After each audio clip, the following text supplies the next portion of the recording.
E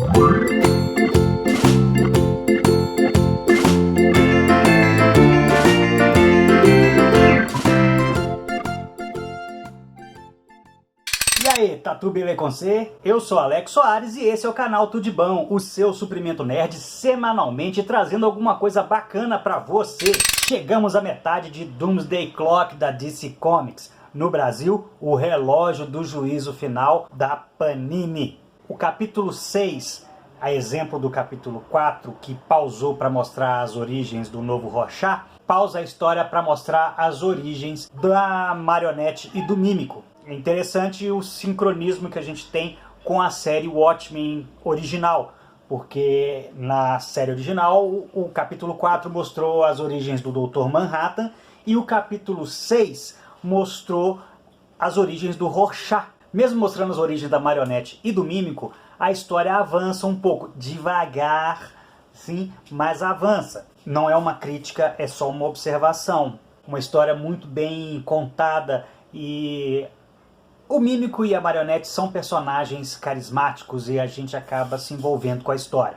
Então, da mesma forma que nos capítulos anteriores, nesse vídeo nós vamos dissecar todas as referências que nós encontramos para você.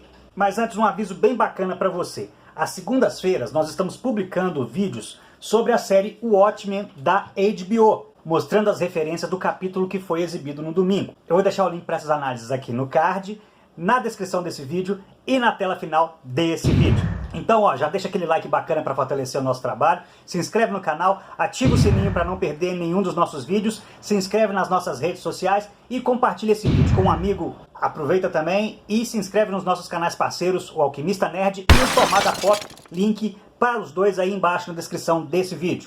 Mas chega de lenga-lenga e vamos logo para o que te interessa.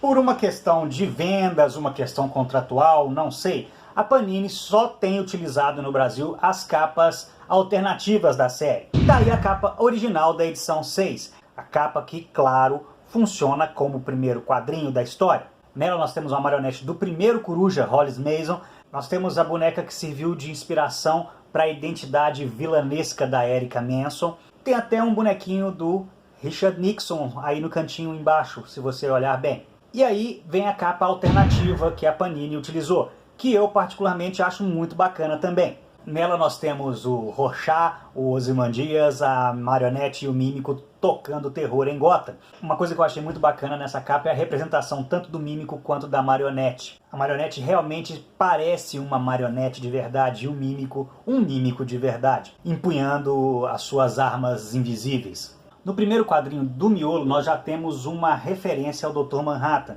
que se você, olhando de perto a gente consegue ver as cordas, algo assim. Ele disse que todos somos marionetes. A única diferença é que ele, Manhattan, é uma marionete que consegue ver as cordas. De cara nessa história a gente já descobre que o pai da Erica Manson, a marionete, era um imigrante que era obrigado por policiais corruptos a fazer algum tipo de contrabando nos bonecos que ele fabricava. É uma história que, como eu já venho falando desde o vídeo do capítulo 1, trabalha um roteiro com vários níveis de leitura. E aqui não é diferente. O Jones se mostra realmente um cara super competente, me surpreendendo a cada edição.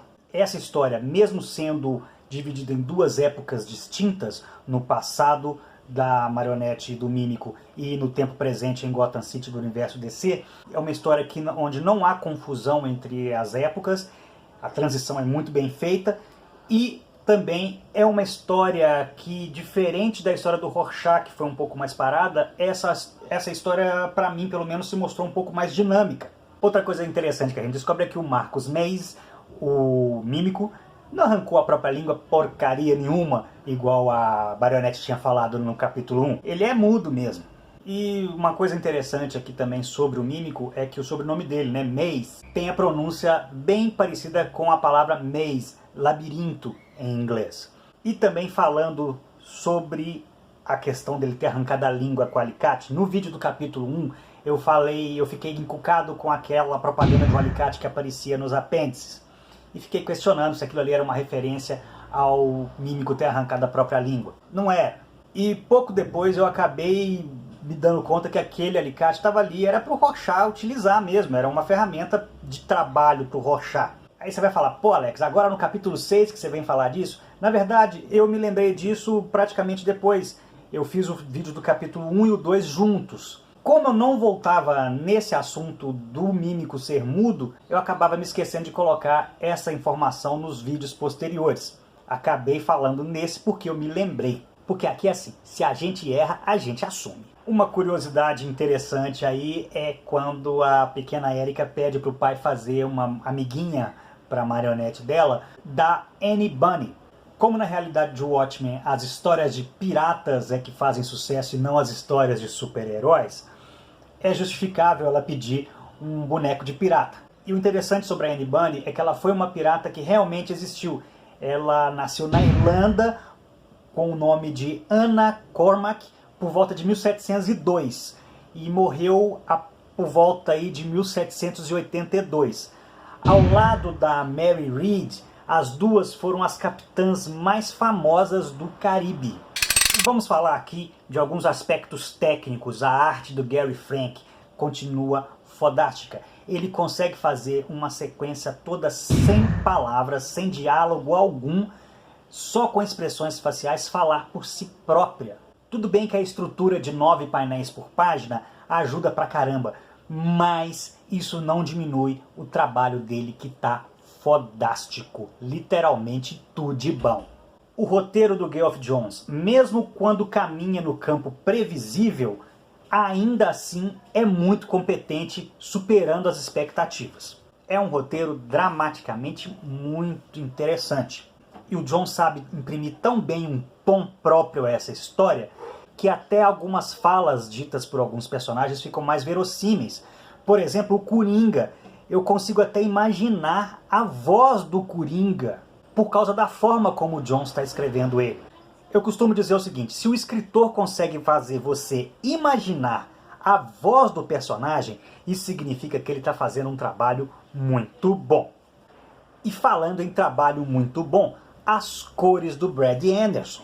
Frias no flashback, quentes no presente. O conjunto da obra faz com que o relógio do juízo final seja um daqueles gibis que a gente vira pro vendedor e fala, cala a boca e leva o meu dinheiro.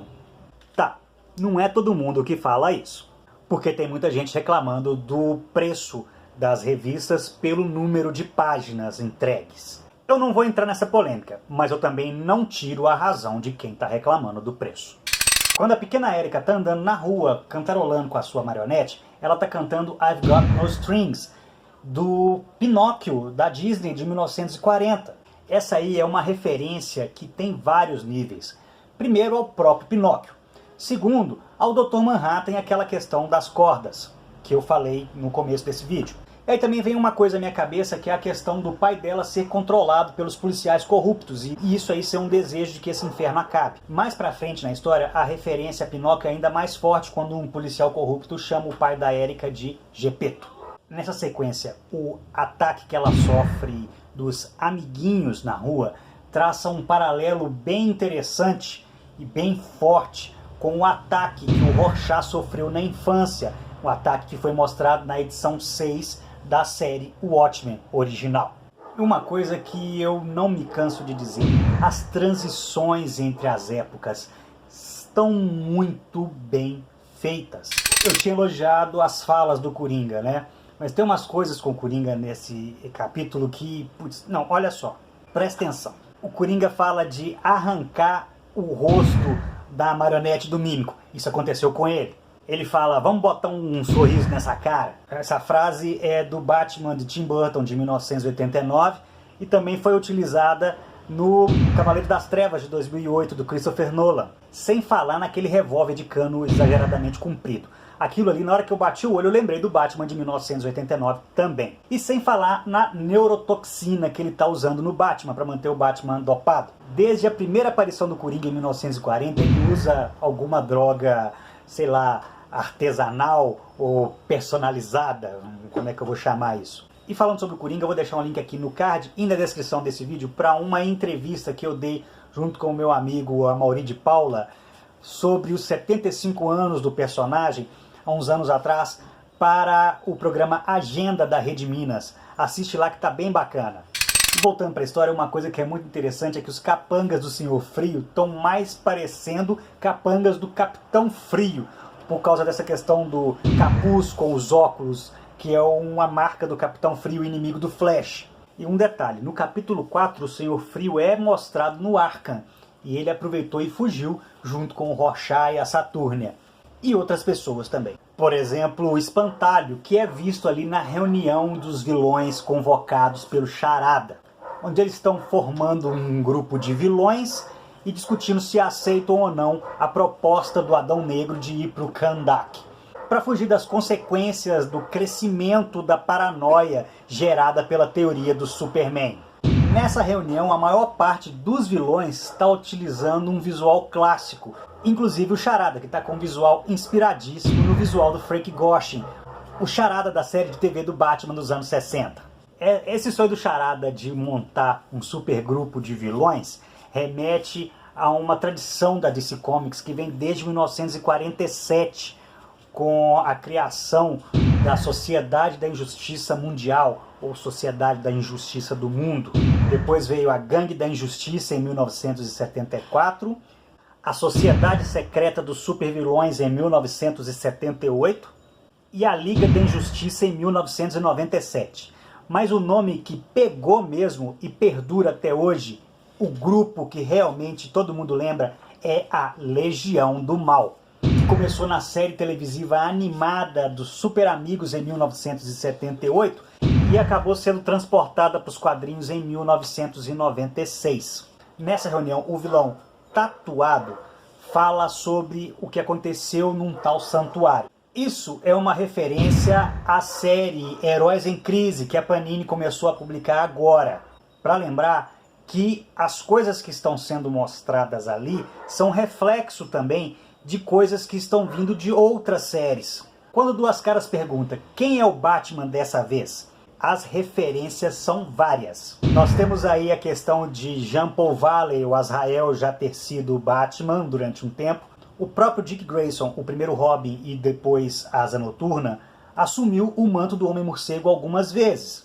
E durante o arco de 2009, a Batalha pelo Capuz, onde o Dick Grayson assumiu de vez o manto durante uma época, porque o Batman Bruce Wayne estava sendo considerado morto, o próprio Duas Caras, Harvey Dent, foi considerado um possível substituto para o Homem-Morcego. Também pode ser uma referência àquele tanto de imitadores do Batman do filme Cavaleiro das Trevas, do Christopher Nolan. Sobre o Tufão e a Arco Lunar, inimigos do nuclear, eu vou falar mais no final do vídeo. E uma outra referência, para mim pelo menos, não sai da minha cabeça, é quando o comediante aparece. E a Marionete fala em inglês, "Is the goddamn comedian." Eu não consigo parar de lembrar "I'm the goddamn Batman", a frase que todo mundo lembra da série All-Star Batman e Robin, escrita pelo Frank Miller e desenhada pelo Jim Lee. O amadurecimento forçado da Marionete do Mímico, matando os policiais corruptos após o suicídio do pai dela, é muito forte. Uma curiosidade aí é que o dinheiro que os policiais estavam procurando estava dentro do bonequinho do primeiro Coruja, Hollis Mason. E o policial ficou ofendido, porque a identidade do Coruja aí já tinha se tornado pública. Ele já tinha escrevido a sua biografia sobre o capuz, onde ele revelava que ele era Hollis Mason, um policial que atuava às noites como o vigilante Coruja. Apesar de ter sido em poucos quadrinhos, eu achei de uma carga dramática muito foda e bem condensado de forma eficiente os perrengues que a Marionete e o Mímico passaram, né? O crescimento deles, como eles viveram nas ruas, se tornando os vilões fantasiados, tendo o filho que foi separado deles, o próprio Mímico não podendo estar presente no parto. E no presente, os dois no Motel do Caribe lá, eu achei ótimo, porque o Caribe era onde os piratas se refugiavam. E o comediante sendo nocauteado pelo Coringa daquela forma, de tão ridículo ficou bom. E o Batman que ficou o capítulo inteiro dopado, acorrentado numa cadeira de rodas, sendo levado pra lá e pra cá. É muito bacana mostrar o Batman como uma pessoa falível de vez em quando. Um cara que pode ser sim capturado. E a Marionete chama atenção para uma coisa muito importante. O comediante pode saber onde o Dr. Manhattan está. E essa citação final do Charlie Chaplin, que também dá título à história. Charlie Chaplin dispensa apresentações, eu não vou nem falar aqui quem foi Charlie Chaplin. Mas essa citação dele só me fez vir à cabeça aquela definição que o Rorschach faz do comediante no capítulo 1 de Watchmen, quando ele diz que Blake entendia a natureza humana, que as pessoas são selvagens por natureza, e ele resolveu se tornar uma paródia disso, uma piada. E chegamos aos apêndices. No apêndice dessa edição nós temos os arquivos do Departamento de Assuntos Meta-Humanos, mais especificamente os arquivos do agente Tufão, não confundir com o Tufão da novela. O número do Tufão FL 294-1981 é uma referência à primeira aparição do personagem na revista Flash 294 de 1981. Ele surgiu numa história secundária da revista. Na época, o Nuclear era publicado como história backup na revista do Flash, uma história de 8 páginas. Já a Arco Lunar está referenciada errado. Colocaram ela como agente FL 43 1986. Só que ela surgiu na revista Fury of Firestorm, número 48 do mesmo ano. E a gente vê aí claramente que tem mais verdades sobre essa teoria dos Superman do que a gente imaginava. Ela não é de todo absurda. O Tufão fala sobre a invasão do Sindicato do Crime. Isso se deu na saga Vilania Eterna, quando o Sindicato do Crime, uma versão maligna da Liga da Justiça de outro universo, invadiu o universo zero de si. É apresentado também mais um trecho da matéria que estava no apêndice da edição anterior, onde são apresentados novos metas. No meio deles está o Samurai. O Samurai foi criado para o desenho dos Super Amigos de 1977 e teve 2 encarnações nos quadrinhos. Uma de 2009, onde ele era um guerreiro perdido no tempo que ganhou superpoderes, e a outra de 2010, que é um super-herói japonês da atualidade.